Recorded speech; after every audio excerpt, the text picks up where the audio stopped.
disclaimer dulu. Di sini saya menggunakan metode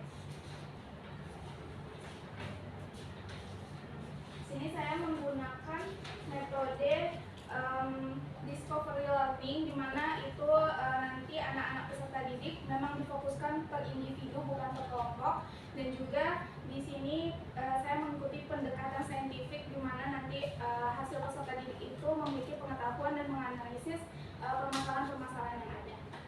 Dan nantinya saya akan menambahkan model talking stick, di mana nanti peserta didik diharapkan aktif dalam mengikuti games talking stick ini.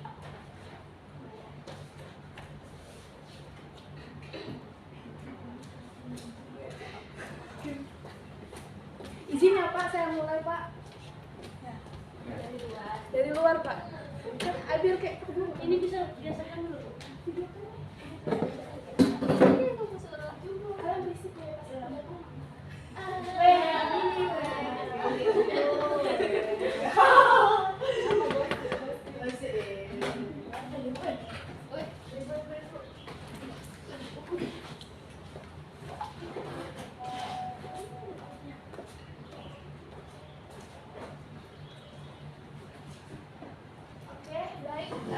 silahkan ketua kelas memimpin doa pagi ini sebelum memulai pembelajaran kita.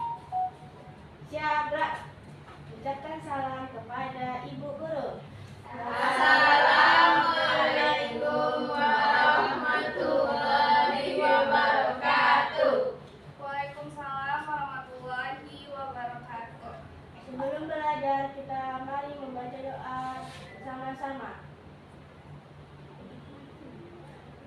Doa dimulai.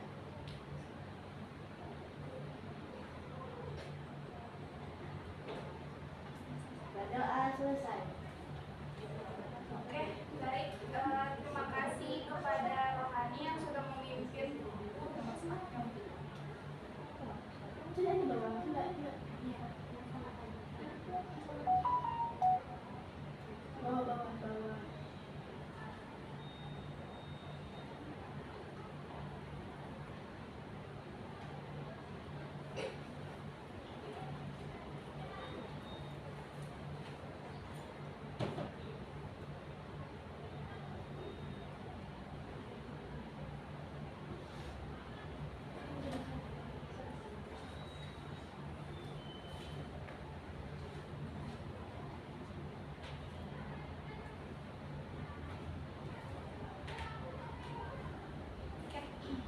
Baik, terima kasih kepada rohani yang sudah memimpin pembukaan pembelajaran kita.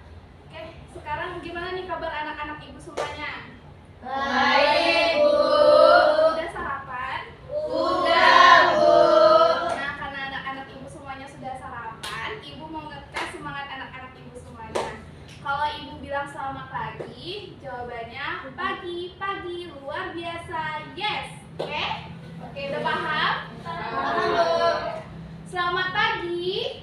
Pagi, luar biasa, yes. Sekali lagi, selamat pagi. Pagi, luar biasa, yes. Yuk, kita tepuk tangan dulu. Oke, sekarang kita materi yang kedua. Ibu mau nanya dulu sama anak-anak ibu. Di minggu kemarin siapa yang masih ingat materi pembelajaran kita? Ya, silakan Tiara. Materi minggu kemarin itu kedudukan dan fungsi Pancasila. Oke, benar sekali. Mungkin sebelum ibu mulai lagi, ibu mau cek dulu ya daftar hadirnya. Alfredo. Izin, Bu. Oke. Rizka Amelia. Hesti. Rohani. Gracia. Herunisa. Destriana. Sikswandi. Fani. Indriani. Isna. Asni. Oke, berarti yang nggak masuk cuman Alfredo aja ya? Iya, Bu. Oke, sekarang kita masuk ke materi kedua, sama halnya masih berhubungan tentang Pancasila tadi, di kedua ini kita akan membahas tentang toleransi dan kerukunan antar umat beragama. Nah, sekarang Ibu mau nanya dulu. Kalau kita membahas tentang toleransi antar umat beragama, anak-anak Ibu tahu nggak ini pengamalan sila keberapa? Sila Pertama. Dibiasakan sebelum kita menjawab, angkat tangannya dulu. Ibu, saya izin mau menjawab, oke? Oke. Ibu ulangi lagi, siapa yang tahu dalam pengamalan toleransi dan kerukunan antar umat beragama ini merupakan pengamalan sila ke angkat tangan? Ibu, Oke, silakan Hani. yang pertama ketuhanan yang Maha Esa. Benar sekali. Nah, ya benar banget.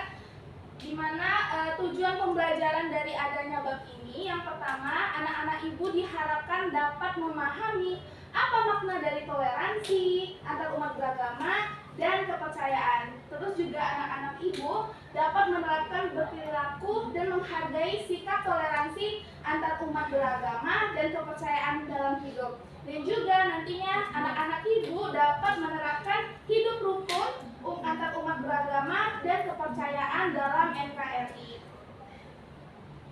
Nah, sekarang Ibu mau nanya, siapa yang di sini tahu makna dari toleransi? Ibu, Ya, silakan Tiara. toleransi itu adalah rasa rasa terhadap sesama.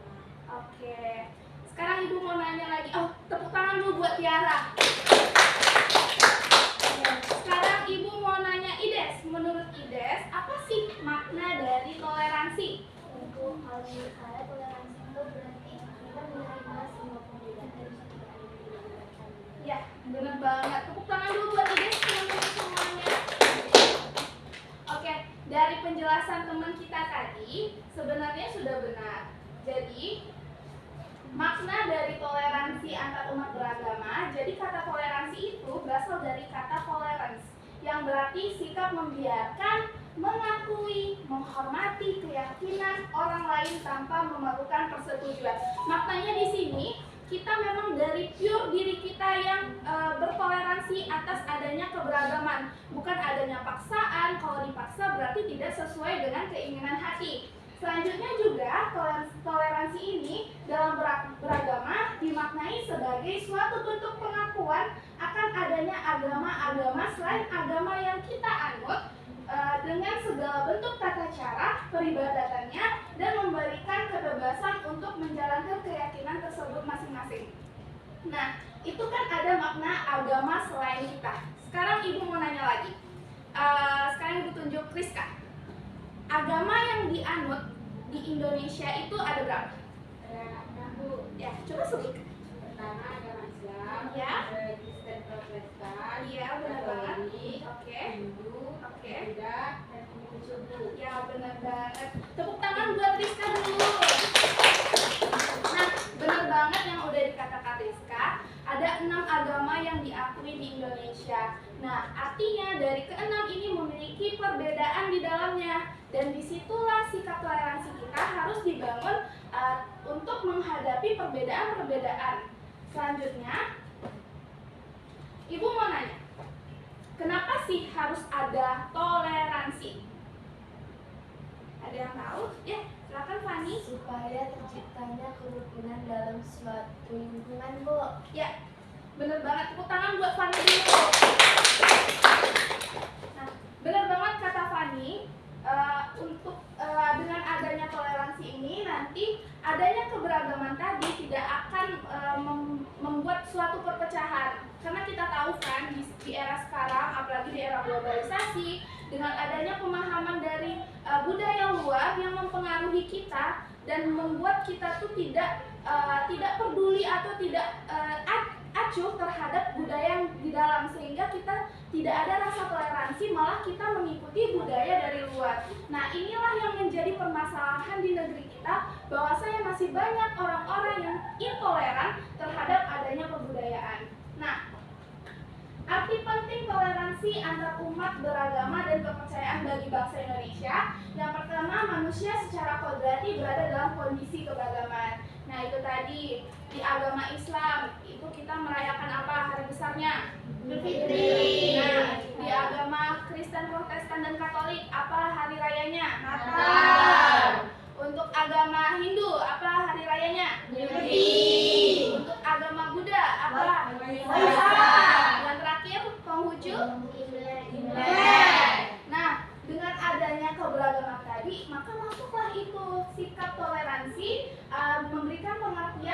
timbulnya rasa bebas. Arti rasa bebas di sini nanti misalnya Gracia agamanya Kristen. Jadi ketika nantinya Gracia melaksanakan ibadah, Asni yang beragama Islam harus memberikan kebebasan kepada Gracia untuk melakukan ibadahnya. Jadi Asni harus toleransi kepada Gracia. Asni harus memahami Gracia gitu, walaupun adanya perbedaan. Selanjutnya yaitu toleransi, syarat terwujudnya kebebasan beragama yang sudah dijelaskan tadi. Semua di muka bumi ini orang bebas untuk berpendidikan, memeluk agama dan kepercayaannya masing-masing. Dan selanjutnya itu ada toleransi, mencegah kondisi saling curiga atau ketidakharmonisan antar umat beragama. Nah, benar banget, karena kondisinya sekarang ada kan kasus misalnya orang agama Kristiani sedang melakukan ibadah, terus ada di situ kayak pemboman. Nah, di situ tidak adanya kebebasan beragama di dalamnya, sehingga tidak muncul rasa toleransi terhadap umat beragama. Ada yang mau ditanyakan sampai di sini? Cukup. Oke, sebelum masuk ke materi selanjutnya, ibu mau anak-anak ibu semua berdiri. Ya, kita regangkan otot-ototnya dulu. Kita explain sebentar. Yuk fokus, jangan ada yang main HP, fokus ke ibu semuanya. Terus Bu, dari tadi. Nah, yuk. Fokus lagi. Nah, ice breaking kita yaitu lagu Marina Menari. Siapa yang udah tahu? Marina menari di atas menara. Oke. Udah. Jadi kalau lagunya itu Marina menari di atas menara, di atas menara, Marina menari, menari, Marina di atas menara, menara, di atas menara, Marina menari. sekali lagi. Marina menari di atas menara, di atas menara, Marina menari, menari, Marina di atas menara, di atas menara, Marina menari. Ganti teman-teman. Ganti namanya Ides menari. Oke, ide 1, 2, 3. Ides menari di atas menara, di atas menara. Ides menari, menari. Ides di atas menara, di atas menara. Ides menari. Oke, karena semangatnya sudah menggebu-gebu lagi, ibu lanjut ke materi selanjutnya. Nih, kerukunan dan hidup antar umat beragama dan kepercayaan di NKRI. Oke, tadi kita udah membahas toleransi, terus membahas makna toleransi. Kalau nggak ada toleransi gimana? Sekarang ibu mau nanya, siapa yang di sini tahu apa itu kerukunan? Ya, ada yang tahu? Boleh Fani? Tidak ada permasalahan, Bu. Oke, tepuk tangan dulu buat Fani. Tahu nggak kenapa dalam kerukunan itu artinya tidak ada permasalahan? Nah, benar banget. Karena di dalam kerukunan itu artinya kita hidup damai. Nah, ini berhubungan lagi dengan si toleransi tadi. Karena dalam hidup kita adanya toleransi, artinya kita rukun antar umat beragama. Nah, jadi kata kerukunan itu berasal dari kata rukun, artinya baik dan damai atau tidak bertentangan. Nah, kerukunan ini artinya saling menghargai dan toleransi dalam hal kewajiban tiap individu, kelompok, masyarakat, negara, dan sebagainya. Kemudian juga makna kerukunan ini adalah kesadaran hubungan sesama umat beragama yang dilandasi toleransi, saling mengerti, dan saling menghormati. Di dalam di dalam kerukunan ini terdapat unsur-unsur penting di dalamnya. Yang pertama, kesediaan untuk menerima perbedaan keyakinan orang lain dan kelompok orang lain. Yang kedua, kesediaan memberikan kepada orang lain untuk mengamalkan ajaran yang diyakini. Dan yang terakhir, kemampuan untuk menerima perbedaan selanjutnya atau suasana sahdu dalam mengamalkan ajaran agamanya. Oke, ada yang mau ditanyakan? Oke, mungkin materi kita ini sampai di sini. Sekarang Ibu mau masuk ke talking stick. Nanti anak-anak Ibu semuanya akan bernyanyi lagu Satu Nusa, tahu? Tahu. Nah, sampai lagu itu habis, dia akan maju ke depan untuk ambil saku pertanyaan. Jadi di dalamnya ini anak-anak Ibu bebas untuk memilih saku pertanyaan tersebut. Di dalam ada pertanyaan dan anak-anak Ibu bebas untuk menjawabnya. Oke? Oke. Mulai dari sini semuanya nyanyi Satu Nusa ya. Ya, benar banget. Satu nusa, satu bangsa, satu bahasa kita. Langsung ke Tanah air pasti jaya untuk selama-lamanya.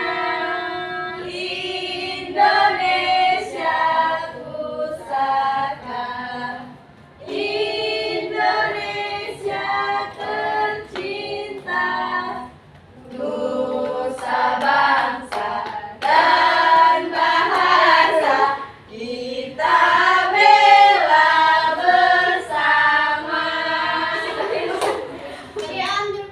Oke, karena Ides yang terakhir megang, silakan Ides ngambil satu pertanyaan bebas nomor 1, 2, 3, 4, dan 5.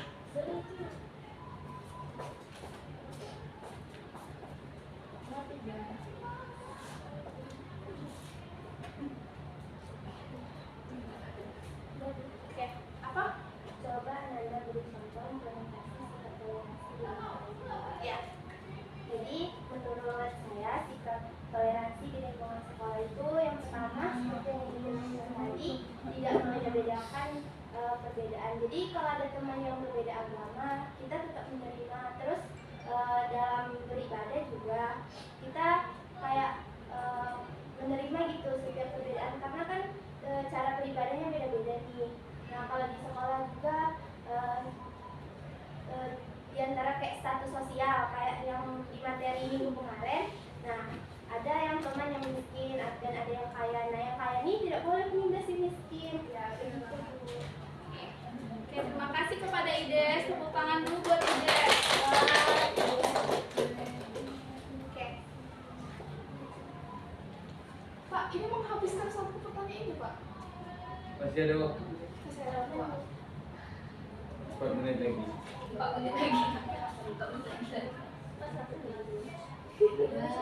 Indonesia Jaya.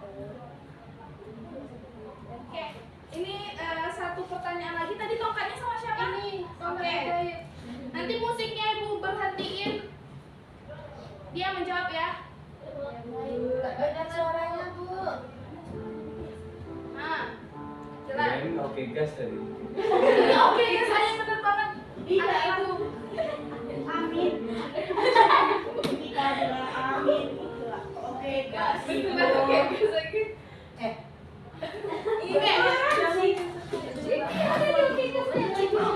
Oke. Jalanin. Udah gitu ya. Berdiri dah, berdiri. Iya, berdiri dong. Sambil nyanyi.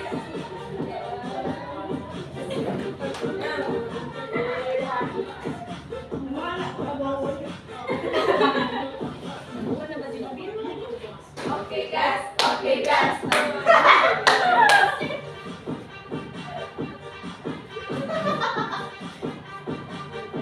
Bisa. Mani. Ya, Mani. anaknya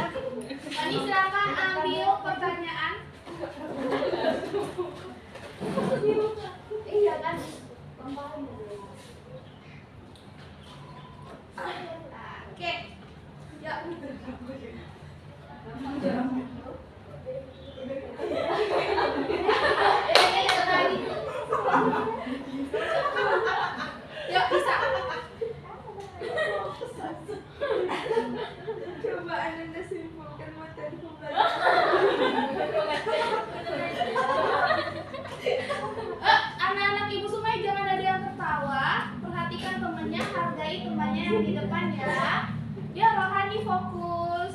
Bisa. Yuk. Dah, yuk silakan Fani. Ayo bisa. Yuk. Baiklah, makasih Bu. Tadi yang saya tangkap dari materi yang Ibu sampaikan, walaupun saya tidak terlalu fokus ya Bu, saya kecil. Tadi materi kita ini tertuju pada sila pertama ya kan, yaitu bagaimana kita menghargai toleransi terhadap orang-orang yang berbeda suku agama dengan kita. Supaya apa? Supaya tercipta hidup rukun dalam sebuah lingkungan keluarga atau di dekat kita gitu. Hidup rukun ini yang artinya supaya tidak ada pertentangan di antara kita. Seperti kita di dalam kelas ini, supaya kita damai gitu, kita harus memiliki rasa toleransi yang saling menghargai satu sama lain. Walaupun rambutnya berbeda-beda, hidungnya berbeda-beda, kita harus saling menghargai gitu. Ya. Oke, benar banget. Tepuk tangan dulu buat Fani. Ya. Oke, karena semua pertanyaan sudah terjawab, anak-anak ibu masih ada yang diragukan nggak? Oke, karena udah paham semuanya, kita masuk ke dalam sesi penilaian. Jadi silakan anak-anak ibu buka HP-nya. Bukan HP.